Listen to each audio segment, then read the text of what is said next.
National Fire Radio. Hey everybody, it's Rob, National Fire Radio, and I need to talk to you guys about an amazing hose manufacturer called Mercedes Textiles. For the last 45 years, they have been innovating fire hose and small portable pumps to make our job easier and to give a better end result product to the citizen. How do they do that? The hose is kink resistant. It's got great packability. There's heat resistant testing that they've done on this that has exceeded the NFPA standards. They have third-party UL testing coming in to make sure that the hose is actually doing exactly what they say it's going to do. It's durable. They have a 2-year bumper-to-bumper warranty on the hose. I mean, the way out couplings, let's face it, if you know what hits the fan, you're not going to be remembering bump, bump, smooth to the pump or whatever silly thing they told you in fire school. You're going to look down, see that reflective arrow, and know how to get out of the building. And everything is made in-house. So with that being said, you don't have to worry about supply chain issues with another manufacturer using bad metal on the coupling or different products coming in from different parts of the world. Everything's happening there in the factory, and that's a home run every time you stretch a line. Go check out Mercedes Textiles and the Kraken EXO. It's the hose that I use at work. I've taken it into fires, and I can say it's a superior product. This is Rob, National Fire Radio. All right, everyone, welcome to, I have to stop saying welcome back because this is the intro that I'm recording, and I say back all the time, and you were never here before, unless you just listened to the last one, which if you've listened to me 2 episodes back to back, like find another podcast, do it tomorrow, because it's just too much in one drive. That's why we only keep them to an hour. But this is episode 14 of the podcast, and it's another first because this episode is completely sponsored by my friends at Mercedes Textiles. So I cannot thank them enough for sponsoring this episode. And they're not just sponsoring it because they want you to buy their fire hose or because I'm going to spend all this time talking about hose or anything like that. Because we're really not going to talk about fire hose. We may talk about a different kind of hose, I suppose, in a little bit here. But they care about their end user. They care about us. They care about firefighters. And this episode that they're sponsoring is based off their Check Your Equipment campaign that they've partnered up with Detect Together and Crackle Magazine to kind of raise more awareness about testicular cancer and how we can prevent ourselves from getting it. Because I think that's the key when it comes to firefighters and cancers. It's not stopping it. It's preventing us from getting it or catching it early enough to treat it. So with that all being said, I have a very special guest on today with me. And this dude is like beyond famous. He has over 4 million social media followers, I think, if I did the math right. 1 million subscribers on YouTube, which as per my kids is a really big deal if you can do that. He's been a good friend of mine for a while now. I'm not really sure how long ago we met or how we met. We've worked out together online, never physically. But Mr. Jason Patton from Fire Department Chronicles, welcome to the Size Up by National Fire Radio, buddy. Oh, brother, how are you, man? I appreciate you having me on, dude. No, it's awesome to have you here for such an important reason, too. But I know we're going to joke around the whole time. So yeah, of course. I mean, wow. No one would listen if you weren't if you were being too serious the whole time. People would be like, "Who is this guy?" You know, I think the only podcast I've ever found myself becoming kind of diving into the more serious stuff was with Jeremy on National Fire Radio. Just the way he asks questions are just so radio esque. Well, yeah, Jesus, tell me what you think about this. I'm like, well, I mean, there's not a lot of room in there for joking, so let's just dive right into it, buddy. So I hope he listens to this and hears that part, because it's probably the only one I've ever been mildly serious on. It was crazy. That's crazy, too, because I didn't think he was expecting that from you. I think he was probably expecting the exact opposite, but he led you in that road, which is it's a sign of a good interviewer. So, yeah, it was great. You hear that? I gave you a compliment, Jeremy, if you are listening. It's a compliment right there. But, I think what a lot of people don't know that I know about you, because we've talked in the not-for-profit space for a while, is that you kind of started out pre-Fire Department Chronicles days actually using humor to teach CPR, correct? To lay folks. Because, again, we are used to doing CPR in the emergency services world. But for just a normal, everyday banker or corporate America person, That's a big deal. I mean, I don't know if you watched Succession, but there was just a whole CPR scene going on in the TV show Succession that they had no idea what was happening.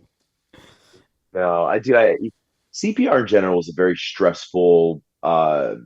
It's a very emotionally driving thing or emotionally stressful thing for a lot of people because I mean I would say 90% of humanity whenever they're doing CPR on somebody they've never seen a dead person before. So they or God forbid this is a coworker or for us we're lucky in the sense that most of the people that we're doing CPR on or that we're attending to medically are not our own family members and we see that stuff all the time where guys have to run on their own family members and trust me we see the opposite side of that. But yeah, man, I found like when I was teaching people CPR, it was they that their immediate reaction is crap. Like this is life and death. Like There's no, it's touching actually like involved. death. Yeah, it's death. Yeah, That's it. they're dead.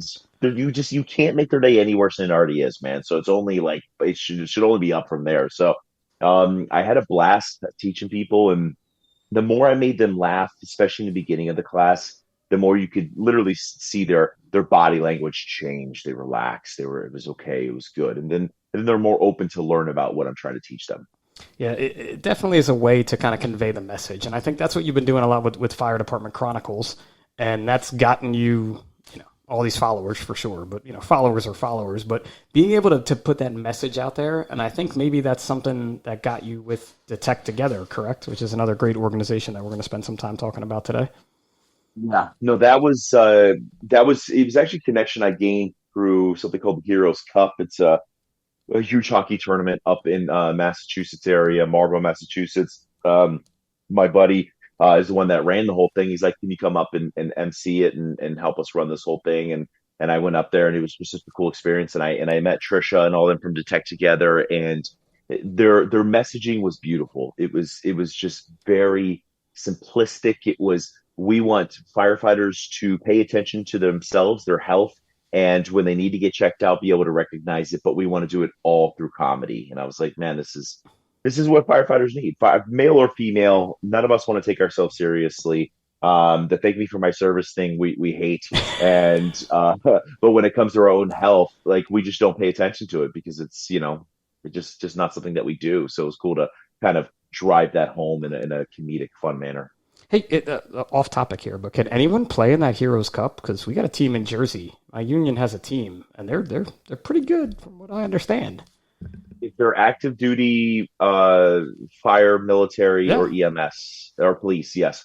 Oh wow, so this team NJ Fire Hockey. If you're on Instagram and you're into following a bunch of firefighters that play hockey, just going to throw a little plug for my buddy out there. Lieutenant on my job runs the whole thing, but they're up to an A, B, and C team. I think I qualify for the C team now. I don't know though. I can skate, so it's kind of like the Mighty Ducks. I think it would be. Yeah, I think they've raised like $2.5 million for like 400 different charities or something like that. Wow. It's probably higher than that. I'm probably misquoting it, but I mean, it's insanity what they've done. It's very cool. That is awesome, and it's great that you were able to do that event and then meet the folks from Detect Together, and like it just linked in. That we can do this because my own not-for-profit journey talking about cardiac-related diseases. 10 years ago, that's all we were talking about. And now we're talking about cardiac-related diseases, we're talking about PTSD, we're talking about suicide, and we are talking about, I feel like, cancer almost at the moment more than anything, finding out about all the different cancer-causing chemicals we deal with, right? Mm-hmm. Yeah. Yeah, that definitely. I mean, things are going to change on a constant basis, on a daily basis. We're going to find something new, some new chemical. Obviously, the one that you're talking about is not new. It's been around for a very long time, and I have a feeling this is just the beginning of the journey of seeing what's going on, what's causing stuff.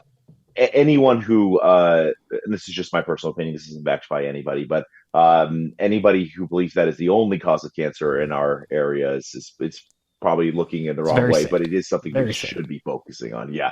But I definitely think we should focus on that. We should figure out, wait, listen, I have one goal in life.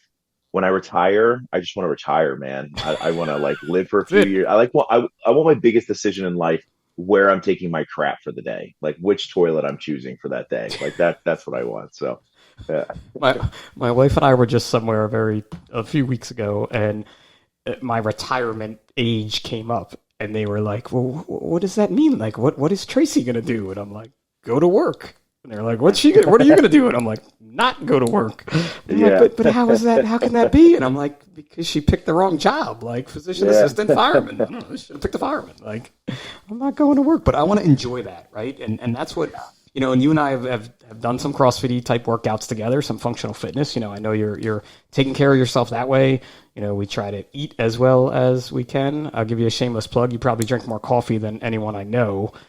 Or at least it appears that way online. Yeah.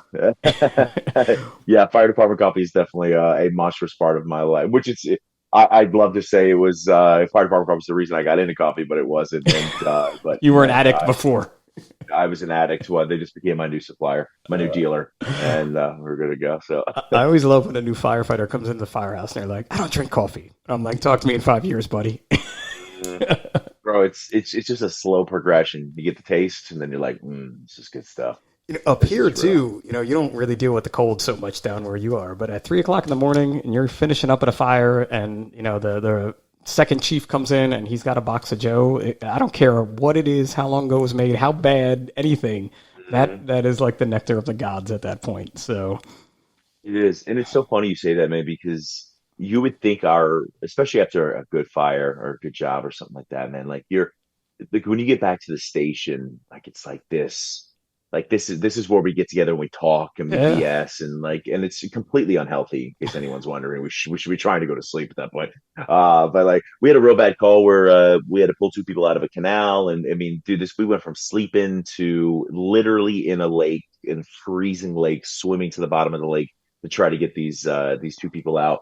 And by the time we finished this whole thing up, got deconned everything, it's 3 hours later, it's 4 o'clock in the morning, and we're just sitting at the kitchen table, man, drinking coffee, talking, and it's like none of this makes sense. I was sleeping not too long ago. Like, what is Look happening? at what just happened, where you're like, why am I soaking wet now? This is not how this is supposed to happen. Yeah, I've had those conversations, and it's funny because we can have those conversations after a call about other people and maybe about how we're feeling in that moment or the weirdness of it. But for some reason, we can't seem to have the conversations about our own personal health, mental health, physical health. I'm not feeling well today. Instead of telling someone else how you're not feeling well at the firehouse and them saying you go to the doctor, we tend to keep that in. And trying to break that stigma, I think, is a big part of what you have going on right now, correct? Appreciate it. No, 100%, man. Look, self-realization and like self-acknowledgement when it comes to what's going on in your head, man, it's very hard, bro. It's freaking hard. I mean, like I've been going through some pretty bad stuff here in the last couple of days, and it's like, and for me, I know when it's getting bad when I can't, do some breathing exercises or kind of feel or think the thought process that I need to think and then move on. Like it's just like a constant boiling thing. Like I cannot get rid of this. And I know there's some stuff going on. So I talk to my wife a little bit more, or man, when I'm really boiling, it's just going to sound really weird, but I work out. Like I just love squatting, bro. Like just squatting makes me feel so happy. But it is, dude, listen, if acknowledging the thoughts that go on in your head and acknowledging issues that you may be having it's hard. You know why? Because it's really easy to point out other people's issues because we're helpers. But when you're acknowledging your own self maybe slightly messed up a little bit, then you're not that Iron Man that you always think you are, which obviously we're all human, bro. That's what it comes down to. And the faster we're able to acknowledge things, repair them, and then move on, the better we're going to be at it. Yeah, and that's what this whole campaign is about with the Tech Together. It's response time matters, right? It's like they say the Mercedes textiles line is like water on the fire.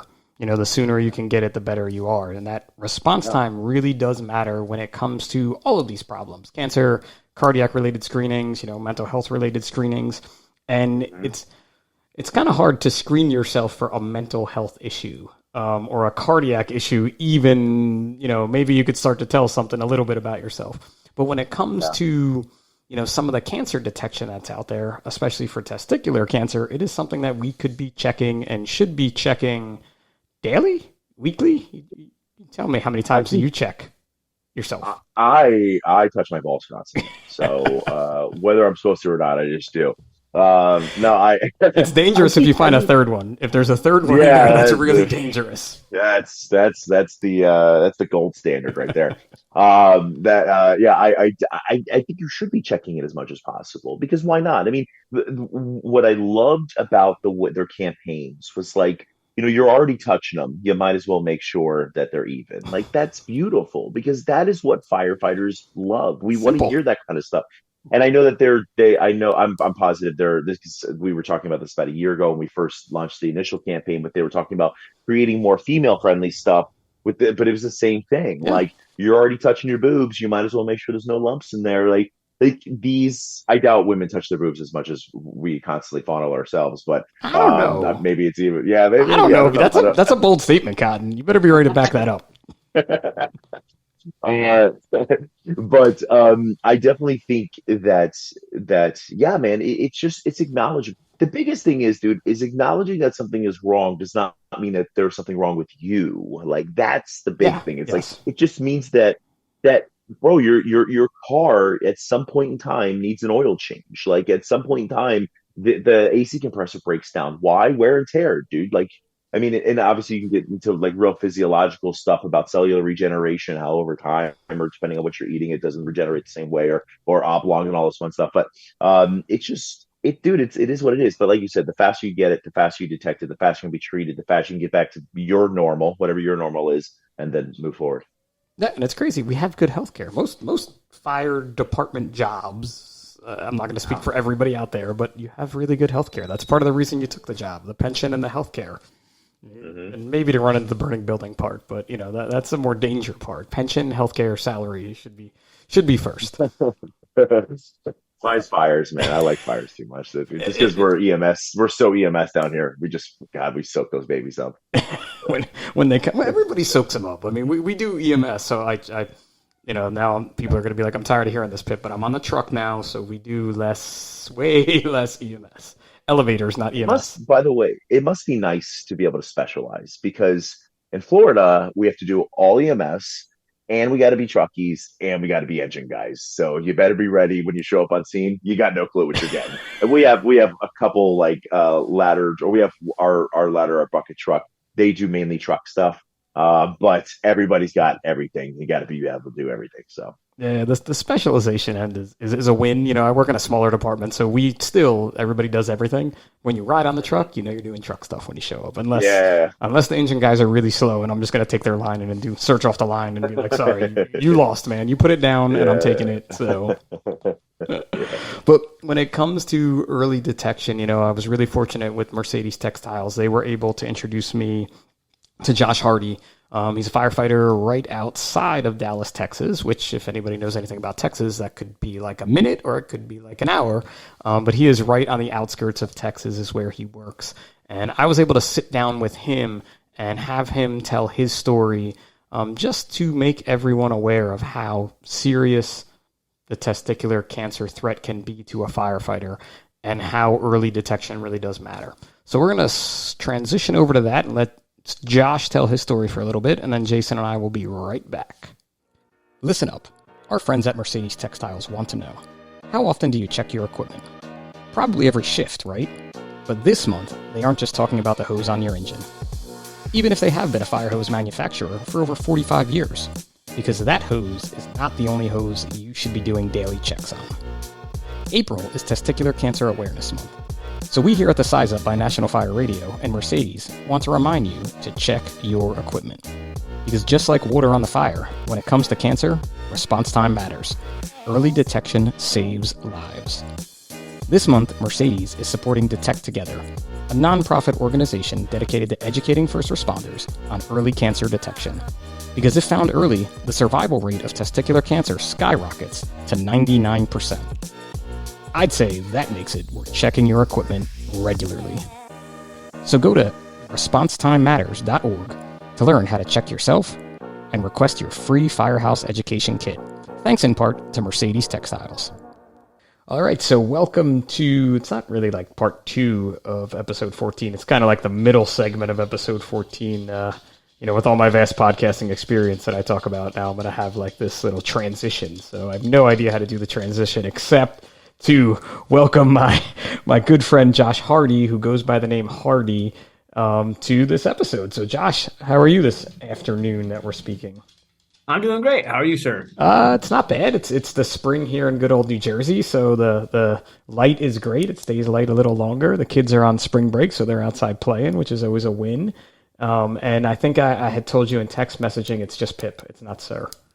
Yeah, that's going to be a struggle the entire time. We'll try, but I don't think it's going to happen. Come on, man. It's just Pip. It's so much easier. But you are from the great state of Texas, which is quite large. I didn't really ever realize how large it was. But where in Texas are you located, Hardy? So I am just outside of Dallas, Texas. I work for a little town called Balch Springs, and then me and my wife, we live in a little town called Commerce, which is about an hour northeast of Dallas. Okay, because I was going to say, when people say just outside of somewhere in Texas, that too could be like 6 hours away from something else in Texas. Yeah, Balch Springs is like in Dallas. We're a suburb of Dallas. It's only about a few miles from downtown. Okay. But yeah, Commerce is just outside of Dallas. It's about an hour outside Which is about an hour outside of. Gotcha. So that's interesting. I didn't know that there were areas in Dallas that weren't Dallas Fire. Is that kind of how it works? Yeah, that we're one of we're a smaller suburban department, or kind of suburban urban. I know what you mean. Yeah, urban suburban department. We're neighbored by a much larger one called Mesquite, a town called Mesquite, that they've got multiple fire stations. They're much bigger, and then we're all neighbored right there with Dallas. So yeah, we're a one station department, small, 10 guys on a shift, and then right next door you've got thousands of people on every single day and hundreds of fire stations and. You got all that right next door. Did they come in to assist you on mutual aid? They do, yeah. Okay. I'm doubting you go there, though. No, never all the time. They come over. We don't call them too terribly much. It seems like it's happened more here lately than in the past. But yeah, we definitely they've been a big help on multiple of our larger incidents. It's always a win when you have a larger incident to have pretty much, like everything you need at your disposal, I guess. Yeah, you blink and there's 100 people there and you're like, never seen this before in my life. This is awesome. Yeah, we can't do that where I am. There's just not 100 people department, total around us. But it would be nice to have something like that, I guess, every now and again. So how long have you been a firefighter? About 10 years. Okay. And what kind of led you to firefighting? Is an easy way to actually, I have a big spiel, but 9/11 was really what inspired me to be a fireman. I was like 7, 8 years old. And I ever since that happened, I always wanted to be a fireman. So as soon as I graduated from high school, I went and got my fire in my EMT. And I'm actually from Salt Lake City, Utah. I moved down here right after I got done with fire school and started volunteering in a town called Melissa, about an hour north of Dallas. And ended up in Balch Springs 9 years ago and promoted to captain last year, and it's been an adventure ever since. Awesome, man. That is awesome. I too am a captain, so I did not know that. I knew you were a firefighter. No one, they left that captain part out when they told me how you were. Yeah, I try not to tell anybody about it unless I have to. I understand, but listen, you worked hard to get that rank, right? Like, it just didn't get handed to you in a career department. You normally have a testing process or however your department does it. And it's definitely something to be proud of. Now, do you have lieutenants, or did you go firefighter to captain? Firefighter straight to captain. We're putting in lieutenants and drivers right now. Okay. But not for me. I went straight from firefighter to captain. So my department was like that in the 80s. We had captain, we had lieutenants, and we didn't. We just had captains, and we got lieutenants back. So we've had lieutenants back for probably over close to 30 years now, I think. But it's weird in New Jersey when we're run by the civil service, you either have, it's like lieutenant, captain, deputy chief, or captain, battalion chief, deputy chief. Yeah. So it's just the way we do things, I guess. And that's how ours is. It's captain, battalion chief, and then our fire chief. Gotcha. We just have the three. So the lieutenant will give you another rank kind of in there. Mm-hmm. Yeah. That's awesome. It's always cool to hear how other people do it, and things like that, because some similarities, some not necessarily the same things, I guess. Yeah. What is it? Firefighting is local.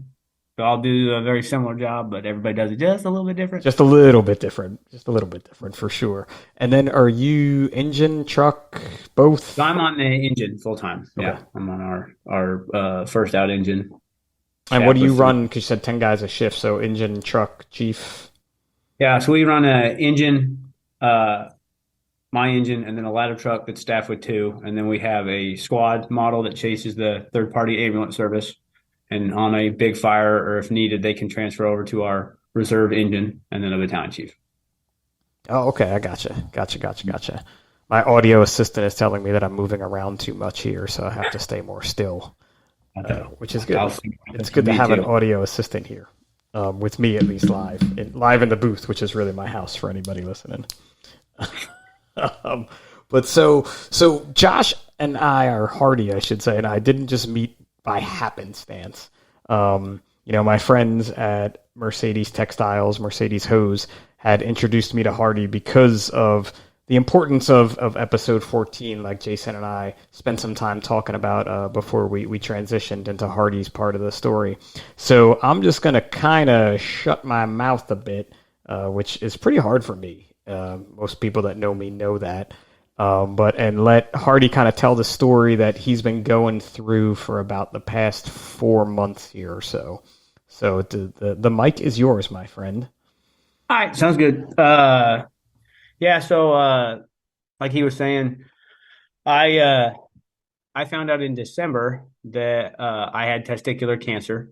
Uh, I was bailing out of a window in training in like October and injured myself a little bit in that region. Had some swelling and didn't think anything of it. Never in my wildest dreams would I have ever thought to go get checked or had anything looked at. So you got 29 years stuck? old. Did you get stuck in Huh? the window? Like now we have No, to I talk just about when I the bailed, I went super hard and went like went in between my legs to like oh get on the sill and just yeah, the got it. sill the Yeah, sill and the I sill will catch you every time there if you're yeah, going hard. and the guys that I was out there with the whole time, they were just so sick and tired of me talking about. I was like, man, that hurt, man. That tickled the whole time. I was like, man, that hurt. What But it kind swelled what up. kind of a guy would pick on you about that? Like I would feel bad for you. Like that hurt. No, Go get some he ice, was bro. Go get some complaining. ice. Yeah, you talk about it all day, but yeah, it swelled up a little bit. Didn't think anything of it. Never would have gotten checked. 29 years old, healthy, work out every day. Never in my wildest dreams. So I think that'd be a problem. By the second week of December, it went from like a little swollen to like the size of maybe like a tennis ball. And I was like, I probably should go get this looked at. It was actually my wonderful wife, the brain of the family, that said, "Hey, that doesn't look right. You probably should go get it checked out." And it was the last couple of weeks of December, so I was like, I'm gonna wait. My deductible's fixing to change over. I'm not gonna go pay money to the doctor and whatever else I need to do just so I have to pay it all over again in a couple months. And she was like, or in a couple weeks, she's like, no, you need to go get that looked at. Now in I was in like, that in oh, between, just because I mean this is common, and I'm gonna be pretty open with you and I guess now the audience too. But mhm. I had a I had testicular pain. Let's call it that way. About a year and a half ago, Yeah, and I didn't ever have any swelling, yeah, but I let that pain go for about a solid month as well, mhm. until I told my wife, and my wife is a physician assistant, and she's like the smartest medical person I've ever met in my life about everything. To which, as it sounds as though your wife, immediately she was like, "You're going to see this doctor." And luckily, Yeah. her my wife's cell phone has a boatload of doctors in that. And I had an appointment 2 days later for a man that really was happy I was a firefighter, had no problems checking my testicles, but also wanted to talk to my about my wife while he was checking my testicles and this pain that I Yeah. was having. Uh-huh. And I was very fortunate in the fact that it just was some kind of a bruise or injury that I didn't even really know I did anything to or got. Yeah. But it sounds like for you in that month time frame from the bailout to when you noticed it being swollen, what was that end of it like? I mean, it was painful, and I mean, just like all firemen, I'd probably gotten on a couple of times and Googled what could be wrong, and there's that WebMD. long list of stuff that could be wrong, and at the very end, it's like testicular cancer, and you just kind of put that out of your mind. You're like, there's no way. So when I went to the doctors, I was lucky enough to get an appointment with my physician, like 2 days or 3 days after my wife told me to. He just happened to have an opening. That's amazing. Yeah, and I walked in there, and not to be too crude, but he took that little light that he puts in your ear. And he took that and was like down there doing stuff with that and was like, well, if it was, swelling, it would be see-through. But since the light doesn't show through, I'm really worried about it. And I was like, well, doc, shoot it to me straight. And he would not use the word cancer. Okay. And he's like, well, Well, do you have any family history? I said, no, but I am aware that firefighters do have, is one of our occupational cancers. And he's like, all right, well, I think you need to go get a sono done. And I was like, okay, that's fine. I'll go get that done when, like, next week, 2 days, 2 weeks. What do you need? And he's like, no, today. I'm going to go write you the script. We're going right now. I was like, all right. that's a So wake I up called call. my wife. I'm sorry. That's a wake up call right there. Like that. Yeah. That's a yeah. Get that like sinking feeling in your pit of your stomach. You're like, oh, this isn't good. And I called my wife and told her, and we were joking around about it. I was like, I got testicular cancer. Like, you're going to feel bad giving me such a hard time about stuff. You can't be giving, Can't give the cancer guy a problem. Yeah. And she's like, you don't have cancer. You need to stop talking like that. Quit being negative. And so I went and had my sono done. And like every firefighter does, we got done with the sono. And the very nice lady was like, oh, well, I'm going to let you clean yourself up. You go and I'm going to step out of the room. I was like, cool, that's awesome. I'd been in the lobby of that sauna place the whole time looking up testicular cancer saunas. I was like, I'm going to spot this for myself. She got up and left the room. I cleaned up real fast. I'm in there running through pictures, and no, nothing looks bad. I'm good. Like, I don't have cancer. Whatever this is, it's not that. In your expert sonogram reading Oh, opinion. Yeah. My whole 15 minutes of Googling testicular cancer. Were you holding your phone next to yours? Like, it can't look like that. No, I was like, I got this locked in. I got it. No problem. Because I had to lock my phone up in one of those little lockers, that they have at the healthcare place. I was like, I got it. We're locking this in right here. But the next morning, I was actually on shift. We were doing some computer training. We had a guy doing a webinar in the deal, and I had actually put it on. It was through this computer. And I was out on the phone, and I kept having a guy come up and kind of, hey, we're having problems. I was like, I'm on the phone with the doctor. I can't talk right now. You're going to have to figure it out. And my doctor was like, hey, we'd like for you to drive up. And again, it's an hour away. Drive up to the office and talk to us. I was like, I'm at work. You can shoot it to me however you want. He's like, well, there's no other better way to say this. You have testicular cancer. I was like, oof, okay. Well, what do I need to do? And he's like, we're going to set you up with an appointment tomorrow with a urologist who's a surgeon, and we're going to get this out of you. I was like, okay, cool. Like a week, 2 weeks? And he's like, no, it's going to be as soon as possible. We'd like to have it out by the end of the week. All right. So, moving right along. He's like, we're going to get some basic blood work done, and we'll get the surgery done. It'll be no problem. Okay. So I went to the doctor, and the doctor didn't believe me. When I sat down with him and my wife, he didn't believe that I had not waited longer with the size of my testicle and what it was. He's like, this has only been going on for like 2-3 months. And I was like, yes, sir. And me and my wife had some fertility stuff going on. So I had actually gotten like a full check done like August, September of last year. Okay. So I knew I was good then.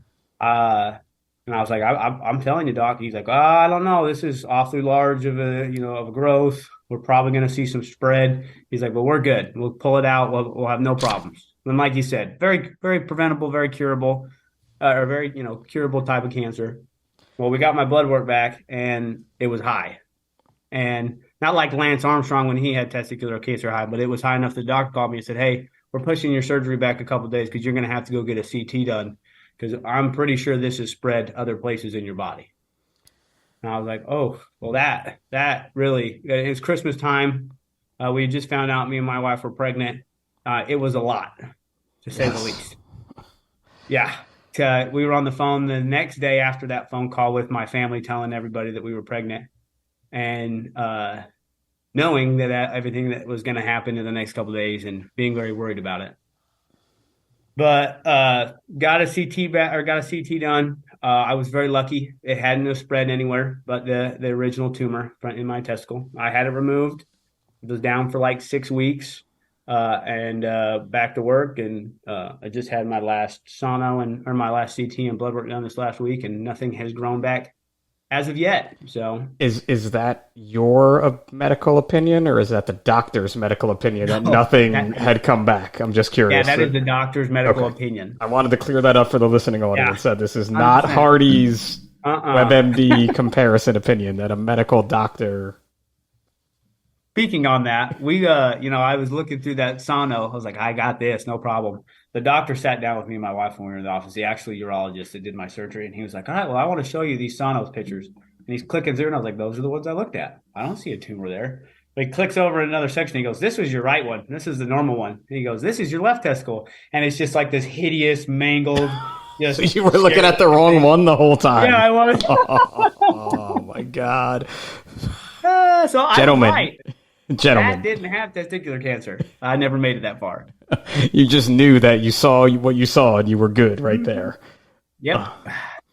So it's crazy too that, through Mercedes and our work with Detect Together, just when you hear these things and we keep hearing them more and more about firefighters, and with testicular cancer specifically, we have a 2 times greater risk of getting testicular cancer than a non-firefighter male, which is just a number that when you hear it's almost unfathomable, Yeah.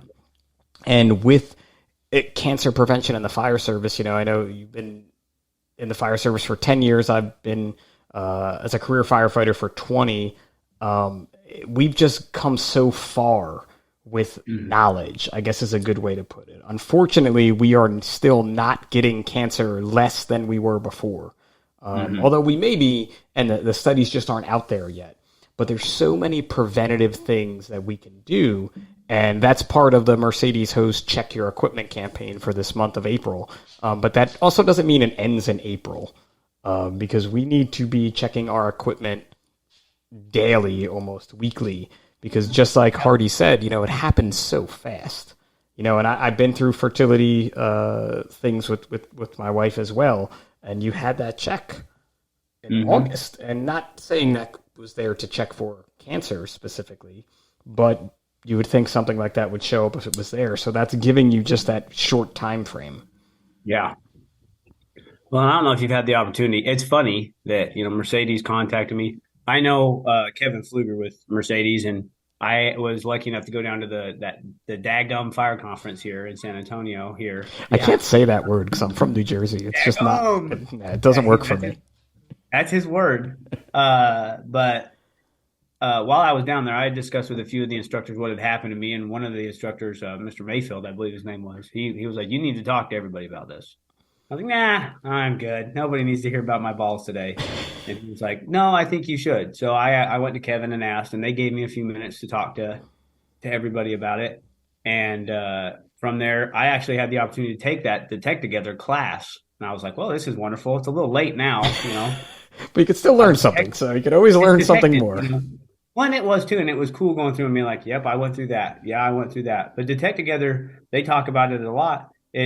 When you take that Detect Together class, they have multiple slides of like what your survivability is if it's in stage 1 or in stage 3 in any of those occupational cancers that we suffer from. And most of the time on that stage 1 side of things, it's in the 80s, 90s, 99%. And there's not a single type of cancer, testicular cancer. I got lucky. That's the one that drops the least amount. Yeah. But all the rest of them, as it spreads, it drops by a considerable amount. So, yeah, if I could preach anything, it's just, be checking. And then if you find something, go get it looked at. Because if you can get it looked at quick, it's a surgery or, it's, some, unfortunately, it could be a round of chemo. Yep. But it's not you not being around for your family or for your brothers or for your people anymore. Yeah, that's a scary thing. And that fact that too, though, you're back to work now. You know what I mean? Like you had that hiccup in the road and you got through it. And, you like you had told me before we started recording too, you're getting checked for how long now? I think it's every 3 months for the next 5 years. Yeah. So that's again that, they're so concerned, and this is such a serious issue that they want to keep checking, and they want to make sure that if it did return, they catch it that fast. So you stay in that survivability profile that they have. And I think that's a huge part of it. And I think as with anything when it comes to the emergency services and our health and wellness, whether it be physical, mental, anything like that, the change that really needs to happen is that recognition, recognizing it in your coworker, recognizing it in ourselves. And I mean, you're a good example of someone that was like, well, I'm good. I could wait a little bit longer. Like it's the holidays. I could wait a little bit longer. Just as much as I was, a few years ago. Learn from me being stupid. Don't do it. But too, like you could have just been like, no, I don't want to go get checked out still. There's so many people that are like, no, that white coat syndrome, or that, I can wait another day, or, I mean, even in your instance, in a way, finding out that you and your wife are expecting, and congratulations for that. I wanted to say that before, but I was like, no, he's on a really good point here, so I'm not going to say that. But that's it, where it's like, oh, we have this going on. I'll put myself on the back burner. Mm-hmm. And as a helper, as an emergency service person, we don't like to do that. We put others before ourselves all the time. But there's some instances where we can't do that anymore. And I think this is a prime example of one of them. Yeah, absolutely. And I'm a big proponent. If we don't take care of ourselves physically, mentally, emotionally, spiritually, we are not going to be able to take care of anybody else. Like, as helpers, we have to be good about helping ourselves be better, or we're not going to be worth anything for the citizens. We will never be on our A game for the citizens if we're not taking care of ourselves. And that part is just as important as, learning to stretch lines, and learning to throw ladders, and learning incident command structure.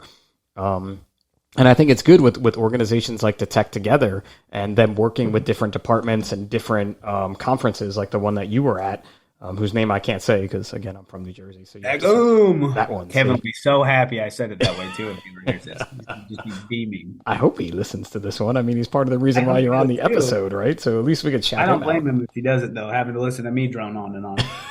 He's heard the story enough about your equipment and your balls. Like, 100% good with that one. But again, that taking care of ourselves and making it a priority, just as important as all those other things.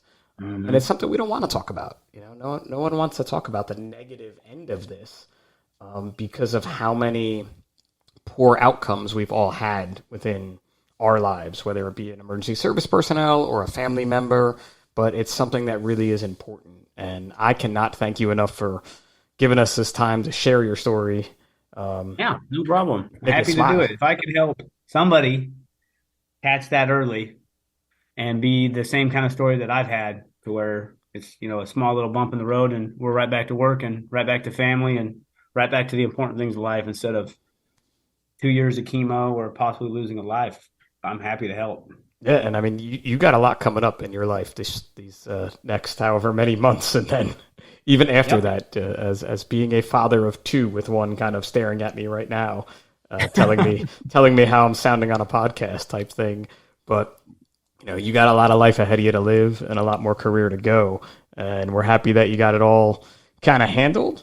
And I can't say that I wish you the best of luck with the scans that you have coming up, but I feel like you're on that right track, because now too, you're so much more aware of the healthy things you have to continue to do to stay healthy. Because like you said, you work out every day, you try to eat as best as you can, and this still happened to you. Yeah. And that's a big part of it, and especially being firefighters and being just exposed. I mean, it's just, so when I got hired, I looked at the job as the best job in the world. And 20 years in, I still look at the job as the best job in the world. But I also look at it as exposure, exposure, exposure, exposure, because that's all we're hearing now, is how many things we're exposed to. So how we can prevent them from being worse, I guess, is a key. Mm-hmm. Well, I love is it Mr. Backer that does the art of reading smoke? He talks about a lot of cancer-causing chemicals in the smoke during his class. I just had the opportunity to take it again here a few weeks ago, but I love the way that he breaks it down. It's not that we should be trying to avoid those, because that's part of our job. It's how do we mitigate those exposures after the fire? How do we mitigate those as soon as we can after? Because we have a job to do, and there's not going to be anything we can do to not do that job. It's what we're paid to do. Yeah. How do we, on the back end, make sure that we're catching it early, cleaning ourselves, cleaning our gear, making sure that we're taking all the preventative steps that we can, to where we end up having a happy life after our career, able to retire for years and years and years and enjoy our retirement after, and still have the ability to do the job. Yeah, it's such a big part of it too, because, coming kind of into this world and talking, what started with me talking about fitness and fitness and fitness and fitness and fitness has turned into so many other things for me that all matter. And fitness is kind of something that we can see. right? We know we're doing the fitness and we're seeing the results of the fitness. And when we talk about these cancer-causing chemicals that we're exposed to, you can't see them. Yeah. I mean, we could see smoke, but even when you read like that, The Art of Reading Smoke, I'm pretty sure that he talks about how many chemicals and how many carcinogens are in just the air around where the smoke has been. So that's a whole nother part of this that just, it's more of that, the more we know, the better we're going to be, right? Yes, sir. Absolutely. Awesome. Well, Hardy, I do appreciate you sharing your story with us. We're going to throw ways you could find him on social media if you have any questions in the show notes. And with that, dude, I want you to stay safe. I want you to, live a nice long life. And I want to really, I got to laugh a little bit because I know what's coming. Good luck, man. Good luck in these next couple months, man. I'm excited. Thank you for having me on today, and thank you for y'all and Mercedes and all, and to take together all of y'all spreading the good word about everything. So awesome, man. We appreciate you. All right, so now I could actually say welcome back, Jason. Now that we just heard Josh's story, we were here before, and then you disappeared, and now we're back. But I really want to thank Hardy, as he likes to be called, for sharing that story because he kept it as real as possible. He used some humor in his situation. But I honestly think listening to the tone of his voice, when he got that cancer diagnosis that he was not necessarily expecting to get in that fast of a time, you could tell he took it seriously. So again, thank you, Josh, for sharing that story with us. Congratulations again to you and your wife on the upcoming birth of your first child, which is more exciting news to kind of get all around this crazy time for you. Maybe next time you'll be more careful during bailout training. I know I'll be more careful during bailout training. Jay, what about you after Josh's story? Yeah, I give him a lot of credit because if I had done that, I would have been on the ground, possibly crying. It would have been very obvious that I had an issue, and I would be in the hospital. I give him a lot of credit. I think all that, the way he didn't go to the hospital, he definitely was talking about the pain. But I think about it, and like I said to him, you got a little overzealous, trying to get out the window there, and just came down on that sill. Maybe for me being shorter, I actually have a benefit because I actually have to kind of scoot up to the sill. You know what I mean? I can do a slide, but the slide could really hurt your balls too, right? Yeah, no way, man. That's. I'm glad it turned out better. That's all I can say. It did lead to a positive. He was like, "Why is this so bad?" type of a thing. But he was able to detect it, and I believe one of the numbers with Detect Together and the Cancer Society is that early detection for testicular cancer has a 99% survivability rate. Correct? Yeah, we have a 2 times greater chance of contracting testicular cancer. But it's the survivability rate on testicular cancer is very high. The problem is that if you don't address it and it is able to metastasize, then I believe that it does not become very good, just depending on where it spreads to from there.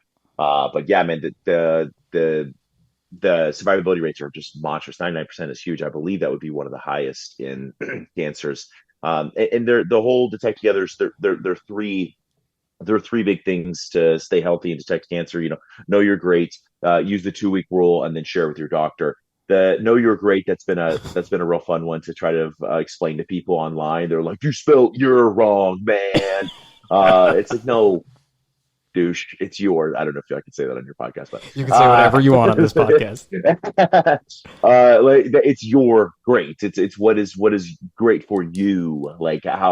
Do you normally wake up with tons of energy, but now you do not any longer, and it's been going on for a month, and nothing else has changed? You're not working out more or doing whatever. This just came out of nowhere. Does your hamstring hurt all the time now? Are you peeing blood? Are these things that's not good for you? But the whole 2-week rule, that's the same thing. If they say most minor issues go away after 2 weeks. So if you have the same persistent issues for 2 weeks, then it's time to go talk to your doctor. And then the last one is share with your doctor, man. Do you think one of the reasons that we're not the 2-week rule needs to be there is because we're so hey, this person, I got a hangnail and I called 911. when did you get the hangnail? 2 minutes ago, and I called 911. Like I didn't put the pressure on it, so we're like, no, we're gonna wait it out longer. We know better. We know better. No, I think it's just a good it's a good time marker to say like, okay, I mean, you know this as well as I do, as much as we've worked out in our lifetime. Like like you were saying on the break that your back hurts, right, from a deadlift. So you're probably We're supposed to deadlifting share that. 185, hitting your max at 185. So It was no, 260 today, buddy. All right, it was 260. All right, and you're at a body weight of 70 pounds. So I mean so that is killer insane. right there, killer. It's true. But no, but like that's it's you and I have had this just work doing CrossFit or Olympic lifting and all that stuff. I've hurt my back at some point in time, and within 2 weeks I'm feeling better. Like I've had improvements within that. So if 2 weeks goes by and your back is still hurting in the same place with the same intensity or it's gotten worse, it's time to get checked out. My father passed away from cancer, and he couldn't poop. He couldn't poop for 2 weeks or 3 weeks. He was. And he went to the doctor. They did a scan, thought it was diverticulosis, diverticulitis, or they're looking at his colon as well, obviously. And they found something in his kidney. And he had been having back pain for a while, but never said anything about it. And God knows what else he had going on that I just didn't know about. So, they're good markers in life to kind of say like, man, you should probably get this checked out. Yeah, especially if you're younger. I mean, Josh is in his early 30s, and I believe the number for testicular cancer is men are more apt to get it between 20 and 40, which keeps old guys like you and I safe. I thought you were going to say men are more apt to get it than women. I was like, bro, we got to go over some anatomy.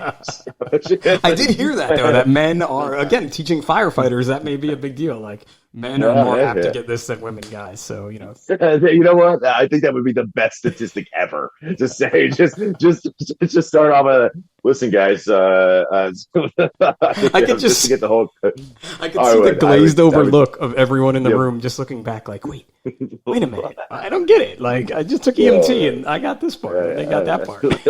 That'd be great. Listen, Detect Together, I'm available. I know you got Jason locked down on an exclusive contract, but I am available if you need help. When the science and too, I do science as well. So. Yeah. But I think that's a big part of this, right? And then, like you said too, sharing with your doctor, right? You have to get in, because even when Josh was telling his story, he was amazed. It was right before Christmas time, and he was amazed he was able to get in to see his doctor so fast, because doctors are busy these days. So you could be weeks out from that appointment while the cancer is metastasizing. So yeah, and I think that's the big thing, man. It's just the early detection of it, trying to get it done as quickly, and then people always say to me, they say, why is it always when people seem to get diagnosed with cancer, do they like seem to, once they're diagnosed, immediately kind of go downhill? I'm like, you got to think about it, man. Most people aren't going to recognize things until the symptoms are really bad. Like, it's just been so persistent for a really long period of time. Obviously everybody's different, and God knows when things can happen, but yeah, man, getting it early gives you the best shot. Sometimes there's nothing you can do about it, but bro, getting it early gives you the best shot, and that's hopefully the best approach. Yeah, for sure. And that's too, when we hear those stories like, oh, well, I was in a car accident and they found cancer, or I broke my leg and they found cancer, and it's because you're not looking for it, and it could still be there. And we know, we talked about it in the first half, that a lot of the things that we deal with are carcinogens. And the big one that everybody wants to talk about right now, listen, if they made a change in PFAS in our turnout gear today, right now, today, someone made a change, I am not going to be wearing that gear. I'm retiring in 6 years, so I'm definitely never wearing that gear. But in my department, at least for 5 years, we just got a new set of gear. They're not going to turn around and be like, oh, we're going to spend however many millions we just spent to outfit all you guys on this brand new stuff, and your spare is still going to have it in there. So doing these things, like checking yourself, like deconning after fires, I think in Florida, you guys are fairly more ahead of that than we are in New Jersey, I believe, when it comes to post-fire decon, right? Yeah, anyone as a driver, I set up a decon station, literally just outside the fire, so you're still getting some smog. We move it away. We go to as best of a cold zone as we can get to. When the guys come out, they don't take anything off. They come right to me. I have Dawn soap and and some and a scrubber, and then a what Do do you we get a call it? hose? Like Do a you get a hose. hose? You get a Yeah, hose? I get a hose. Yeah, I get a Wow. hose. I use yeah, Like it's a that's like little metal-worthy green, firefighting right there. You get yeah, the a little green hose. I get. I spray them. But yeah, we try to decom as best as possible, man. And then when they get back to station, our newest station is incredible. It is like unbelievable. It has multiple like it's hot zones, cold yeah, yeah. zones, and then or warm zones, cold zones. And you have to decon. You're not allowed to go into a warm zone until you've gone through the hot zone and deconned and everything. And they're just trying. And they have a bunch of the saunas as well, infrared saunas. And listen, my chief is like, hey, will this stop people from getting cancer? I don't know. He goes, but I'm going to give you the best shot you could possibly have of not getting cancer. So, And that's the best we can do right now, right? yeah. We're not here to stop cancer. I mean, it would be great if we could stop cancer, and there are very smart people somewhere working on that. They are not us, right? Yeah, So, nope. what can we do? We can have Jason outside with the green line hosing you down. We can get back to the firehouse and get our gear cleaned. We can clean ourselves. We can use Dawn soap. We can use any one of the 8 million wipes that are out there. You can shower with charcoal soaps that are out there. There's just so many things. Wash your clothes. Wash everything.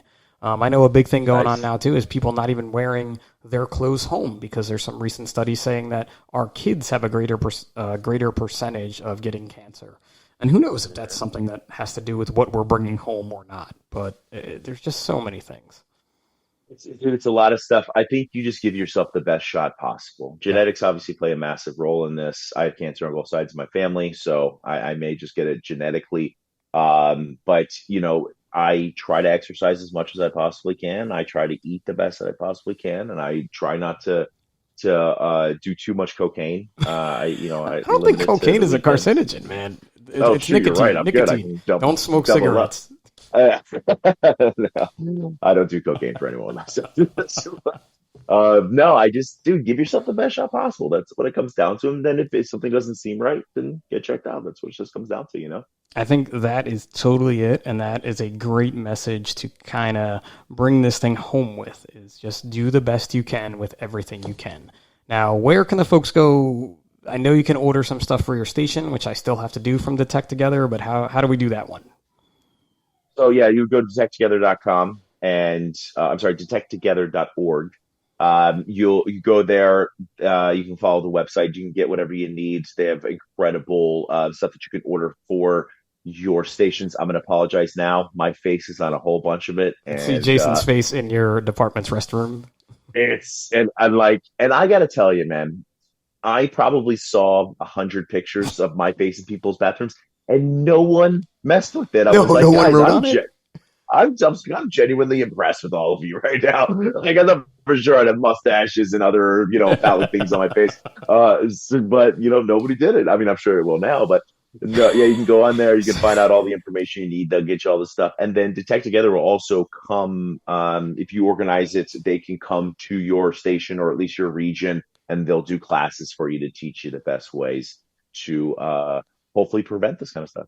That is awesome. And this episode is going to drop on FDIC week. So I know you'll be out at FDIC providing coffee shots, signing your cover model Craggle magazine, right? Am I not mistaken in that? That still is a shocker that anyone put my face on anything. So it's yeah. There's going to be a phallic symbol drawn on your face on the one you signed for me, for Oh, sure. yeah. Like, for sure. Funny enough, when they released the magazine, it was a great article. It was about like sex, casual sex in your relationship, and I was like, "Hey, listen, bro, I can't sign that and hand it to underage people. So can you please take that off?" And they're like, "Absolutely." So I was like, "Thank you." I can't have this guy coming up with his kid and me being like, "Let me sign this." Let me sign this for you, but they're like, yeah, totally get it. That's fine." Awesome, man. And where everybody else can follow you, obviously Fire Department Chronicles, you could use, 5 million social media followers, so you could add that one. Fire Department Coffee, Yeah. Detect Together is on Instagram, I know that, and Facebook.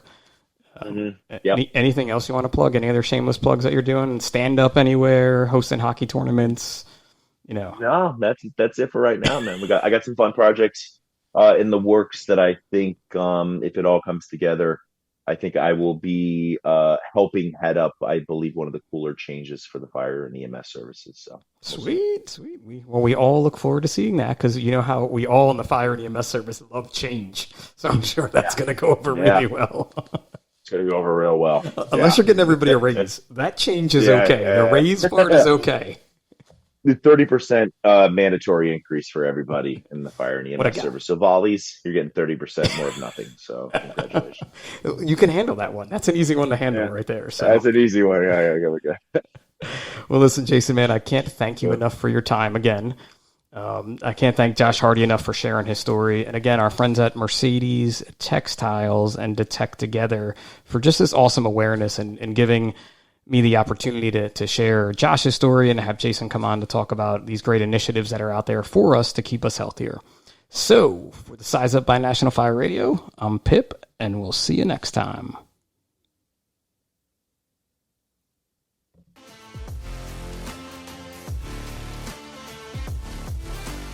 National Fire Radio.